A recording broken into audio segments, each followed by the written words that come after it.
లక్ష్మీపల్లి గ్రామంలో BRS party నాయకుడు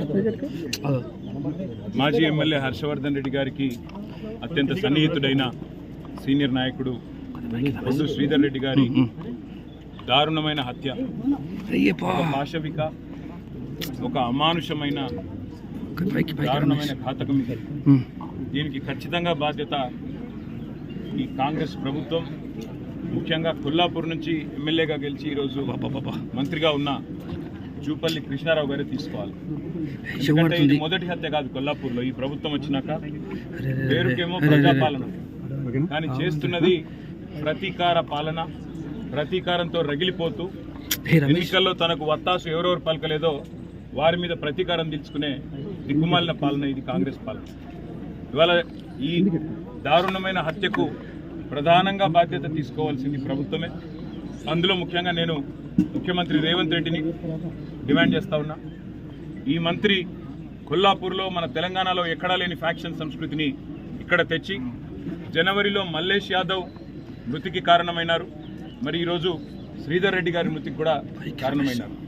ఒకటే నియోజకవర్గంలో 4 నెలల వ్యవధిలో 2 హత్యలు జరిగినాయంటే మరి మంత్రి గారి ప్రోద్బలం లేకుండా, మంత్రి గారి ప్రమేయం లేకుండా ఆయన అనుచరులు ఇంత దారుణాలకు తెగబడరు.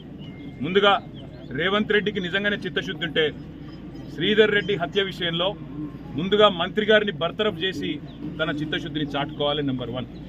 రెండవది, మాకు ఈ రాష్ట్రంలో ముఖ్యంగా స్థానికంగా ఉండే పోలీస్ వ్యవస్థ మీద మాకు నమ్మకం లేదు.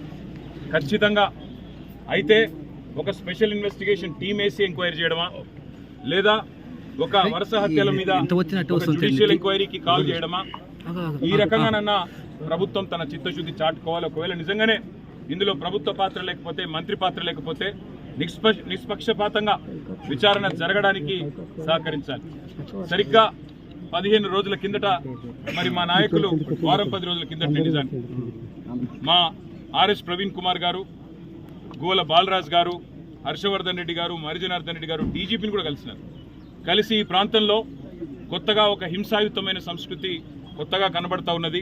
గ్రామీణ ప్రాంతాల్లో దాడులకు తెగబడుతున్నారు, చెలరేగిపోతున్నారు, పోలీసులు ప్రేక్షక పాత్ర వహిస్తున్నారు. అవసరమైతే క్యాంపులు పెట్టండి, పికెట్లు పెట్టండి.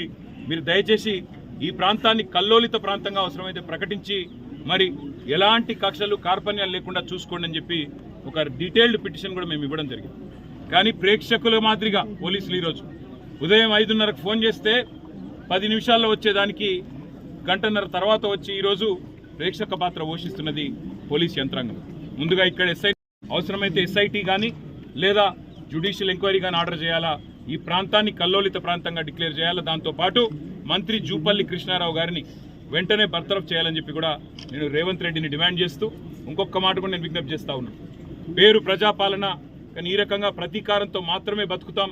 ఈ రకంగా మా కార్యకర్తలను దాడుల ద్వారా, హత్యల ద్వారా వారి గొంతులు నొక్కి ఆ రకంగా నన్ను బలపడతామనుకుంటే మాత్రం ఇది ముఖ్యమంత్రి గారి మూర్ఖత్వం అవుతుంది, కాంగ్రెస్ పార్టీ పిచ్చితనం అవుతుంది. మా కార్యకర్తలు ఇవాళ వాళ్ళు కూడా రగిలిపోతూ ఉన్నారు. కానీ మేము కూడా వారికి చెప్తా ఉన్నాం, ఇది పూర్తి వివరాలు తెలియనియండి ఏం జరిగిందో అని చెప్తా ఉన్నాము. ఒకవేళ మరి ఇదే దాడుల సంస్కృతి కొనసాగితే మాకు కూడా వారిని నియంత్రించే పరిస్థితి ఉండదు. ఇది మంచిది కాదు, రాష్ట్రానికి మంచిది కాదు. రాజకీయ నాయకులు, రాజకీయ పార్టీలుగా గతంలో 10 సంవత్సరాల్లో తెలంగాణలో ఎన్నడూ ఇట్లాంటి సంఘటనలు జరగలేదు.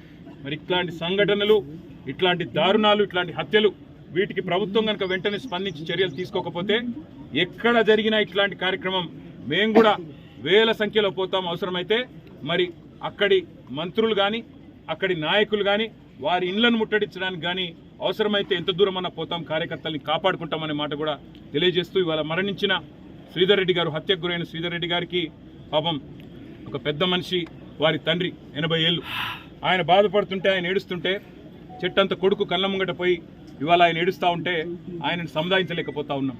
ఆయన అంటున్నాడు స్పష్టంగా, నేను రాసిచ్చినా, నేను కంప్లైంట్ ఇచ్చినా దీని వెనుక జూపల్లి కృష్ణారావు ఉన్నాడని, కానీ పోలీసులు నా మీద ఒత్తిడి తెస్తా ఉన్నారు, జూపల్లి కృష్ణారావు పేరు పెట్టవద్దని ఒత్తిడి తెస్తున్నారని చెప్పి ఆ మరణించిన శ్రీధర్ రెడ్డి గారి తండ్రి గారు చెప్తా ఉన్నారు. ఇది ఏ రకమైన ప్రభుత్వమో ఆలోచన చేయాలి. రాహుల్ గాంధీ చెప్తుంటాడు ఢిల్లీలో పెద్ద పెద్ద మాటలు, మొహబ్బత్ కి దుకాన్ అని మాట్లాడతాడు. ఇదేనా నీ మొహబ్బత్ కి దుకాన్ రాహుల్ గాంధీ అని నేను అడుగుతా ఉన్నా. ఇదేనా హత్యలు, మరి ఇదేనా దాడులు, ప్రతిపక్ష నాయకుల మీద కేసులు, సోషల్ మీడియాలో పోస్టులు పెడితే మా వాళ్ళకు బెదిరింపులు, బైండ్ ఓవర్లు, ఇదేనా నీ చిల్లర రాజకీయం అని చెప్పి కూడా నేను కాంగ్రెస్ పార్టీ నాయకత్వాన్ని అడుగుతా ఉన్నా. ఈ సంస్కృతి కొనసాగితే తెలంగాణకు మంచిది కాదు, ఎవరికి మంచిది కాదు. దీని ఇకనైనా తెరదించుదాం. లేదు అంటే మాకు కూడా ఓపిక నశిస్తే ఏం జరుగుతుందో దానికి బాధ్యత రేవంత్ రెడ్డి, కాంగ్రెస్ ప్రభుత్వమే తీసుకోవాలని చెప్పి కూడా హెచ్చరిస్తూ ఆ కుటుంబానికి పూర్తి అండగా మేము ఉంటాం. శ్రీధర్ రెడ్డి గారి కుటుంబానికి, ఈ గ్రామానికి, లక్ష్మీపల్లి గ్రామానికి కూడా పూర్తి అండగా ఉంటాం. ఏ రకమైన ఇబ్బంది ఆ కుటుంబానికి ఉన్న ఒక సోదరుడిగా వారి కుటుంబానికి అండగా నిలబడతామని చెప్పి కూడా తెలియజేస్తూ, మరి వారి ఆత్మకు శాంతి చేకూరాలని, వారి కుటుంబం ఈ బాధాకర శ్రీధర్ రెడ్డి గారు దారుణ హత్య గురి కావడం తీవ్ర దిగ్భ్రాంతిని కల్పించింది.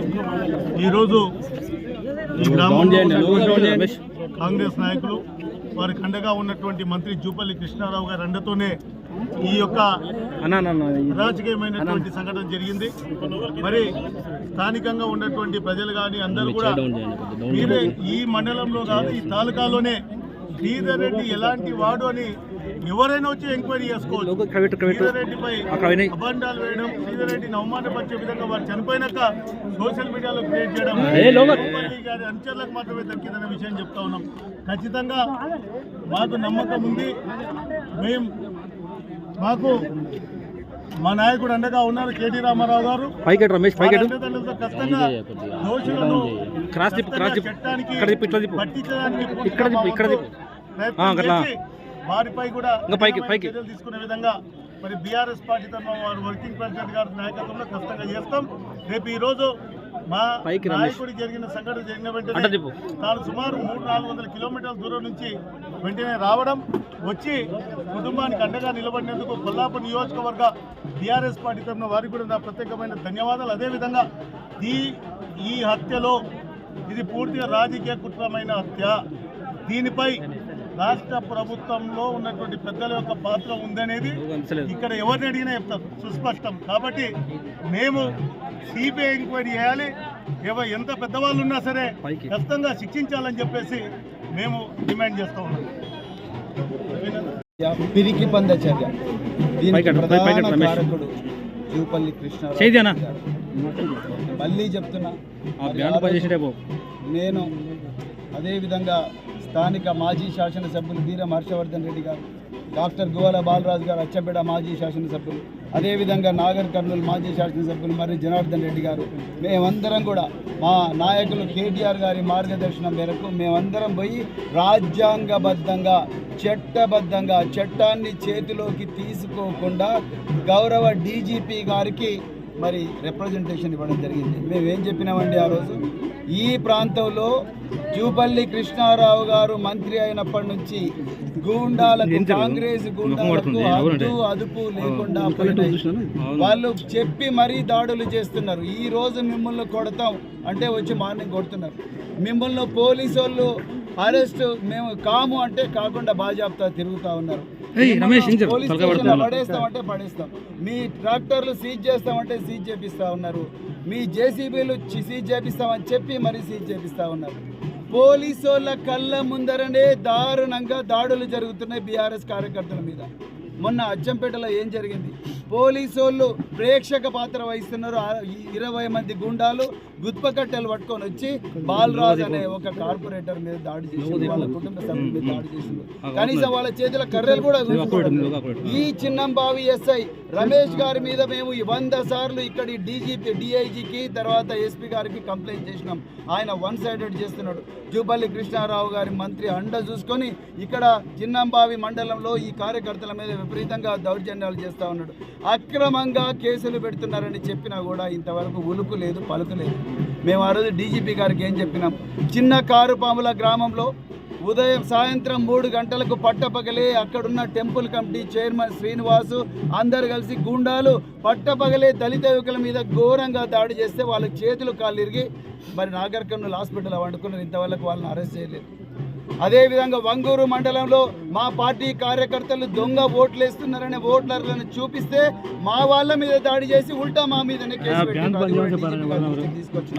చిన్నంబావి మండలంలో కానీ జటపోలు కానీ అదేవిధంగా చిన్నకారుపాపుల కానీ రకరకాల గ్రామాల్లో వెల్టూరు ఈ గ్రామాల్లో మా కార్యకర్తల మీద దాడులు జరుగుతున్నాయని ఉదాహరణలతో సహా డీజీపీ గారికి ఇచ్చి మళ్ళీ జరగబోతాయని చెప్పినా కూడా మరి ఈరోజు దాడి జరిగింది. ఎవరికి చెప్పుకోవాలి? ఈరోజు రాష్ట్ర హోంమంత్రి, ముఖ్యమంత్రి సాక్షాత్తు ఎవరికి చెప్పుకోవాలి ఈ గోస? ఇలా లేడీస్ ఏడుస్తున్నారు, మేము రాత్రింబావులు తిరిగే పరిస్థితి లేదని బాధపడుతున్నారు. ఎవరికి చెప్పుకోవాలి? అందరిలాగా రేవంత్ రెడ్డి లాగా మా గన్మెన్లు ఉన్నారు కదా. ఇది చాలా స్పష్టంగా ఈ గ్రామంలో, ఈ మండలం, ఈ నియోజకవర్గంలో చర్చ జరుగుతూ ఉంది. గత వారం రోజుల క్రితం మా ఎంపీ అభ్యర్థి ఆర్ఎస్ ప్రవీణ్ కుమార్ గారు, నేను, అదే మాదిరిగా హర్షవర్ధన్ రెడ్డి గారు మాజీ శాసనసభ్యులు ఎస్పీ గారిని, స్థానిక ఎస్ఐ ఇన్స్పెక్టర్ గారిని, అదేవిధంగా డీజీపీ గారిని కలిసినప్పటికీ ప్రయోజనం లేకుండా పోతుంది. అంటే శాంతి భద్రతలను నియంత్రణలో పెట్టలేనటువంటి ఈ అసమర్థ ప్రభుత్వం గద్దె దిగే వరకు తెలంగాణ ప్రజలు పోరాటాలు చేయాల్సినటువంటి అవసరం ఉంది. హత్యా రాజకీయాలకు తెరలేపినటువంటి ఈ ప్రభుత్వం తప్పకుండా ప్రజల ఆగ్రహానికి గురిగాక తప్పదు. మేము మాట్లాడడానికి వెనకడుగు వేయడానికి కారణం ఏంది అని అంటే, గత 10 సంవత్సరాలు అధికారంలో బాధ్యతాయుతమైన హోదాలో ఉన్నాం కాబట్టి మా ముఖ్యమంత్రి కేసీఆర్ గారు, మా నాయకుడు కేటీఆర్ గారు గతంలో పాలించిన విధానాన్ని మేము పూర్తి స్థాయిలో అవగతం చేసుకున్నాం కాబట్టి మేము దాడులకు ప్రతి దాడులు అని పిలుపు ఇవ్వలేకపోతా ఉన్నాం. కానీ ఒకవేళ కనుక ఇదే మీ పంతా అయితే ఖచ్చితంగా దాడులకు ప్రతి దాడులు ఉంటాయి. దానికి కూడా వెనకడిగేసే ప్రసక్తే ఉండదు. హత్యా రాజకీయాలకు, కుట్రలకు, అక్రమ కేసులకు తెరలేపిన మీరు ఖచ్చితంగా మీరు ఇది ఏదంటే అది దానికి సవాలుకు మేము సిద్ధంగా ఉంటాం. కానీ బాధ్యత వహించినటువంటి రెండోసారి మా కేటీఆర్ గారు ఇక్కడికి రావడం జరిగింది. గండ్రావుపల్లిలో హత్య జరిగితే ఇప్పటి వరకు ఆ హత్య విషయంలో ఉలుకు పలుకు లేదు. అదే మాదిరిగా పదే పదే దాడులు, అక్రమ కేసులు జరుగుతూ ఉంటే దాని గురించి ఎవరు కూడా పట్టించుకోరు. ఈరోజు జరిగినటువంటి ఈ దాడి పూర్తిగా రాజకీయ కుట్రతో జరిగినటువంటి దాడిగా ప్రజలు చర్చించుకుంటూ ఉన్నారు. కాబట్టి బాధ్యత వహించాల్సినటువంటి మంత్రి గారు ఇప్పటి వరకు ఈ సంఘటనపై స్పందించకపోవడం అనేది శోచనీయం, బాధాకరం. వెంటనే మంత్రి స్పందించాలి. ముఖ్యమంత్రి రేవంత్ రెడ్డి గారు కూడా దీనిపైన స్పందించి తగు చర్యలు తీసుకొని హత్యకు కారకులైనటువంటి వారిని వెంటనే అరెస్ట్ చేయాలి, వారిని కఠినంగా శిక్షించాలని బీఆర్ఎస్ పార్టీ తరఫున మేము డిమాండ్ చేస్తూ ఉన్నాం.